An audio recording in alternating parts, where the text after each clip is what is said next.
Cumuş, skalat. Bu şeyde işlettiğimiz skalattan. Yumuşak şöyle. Şimdi cıllı yerde işlettiğimiz. Geldi buna bu zanyanın içinde işletken biz. Zanyanın içiken bul. Bu prakattan girip edetken biz. İçinde de işletken biz zanyanın içiken. Yaxşı, cıllı. Bir yeri olsa kurilkaken arka zavodun içi. До свидания. До свидания. Sonra biz olsa gittik kayra. 10 minut, 20 minut yol eken büyüge. Domda darlap dur, lötpet etken biz. Tam iki çekkence. Aga cumuşlu içken o şarkı tanışıp duruyordu abi.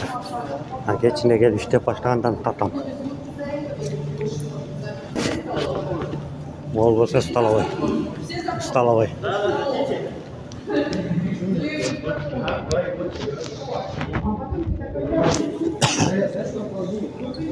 Cumuşlu içi.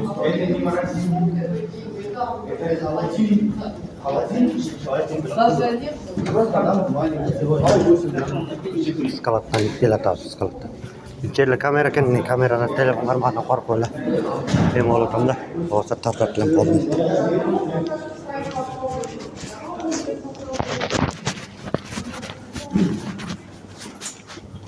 Sanchi para tap. Şirket atası şirket kendisi. Kandaysınlar tuğanlar. Assalamu alaikum. O cumuşka biz can gelgenbiz. Yatakhanası mınaki yaxşıken. Akşeşep.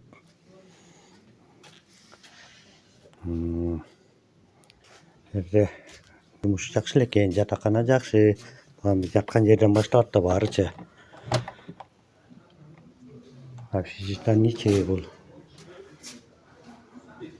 Hapşişten çoğun ayo. Çoğun hapşişten. Yakın hapşişten ayo. Gene tınç.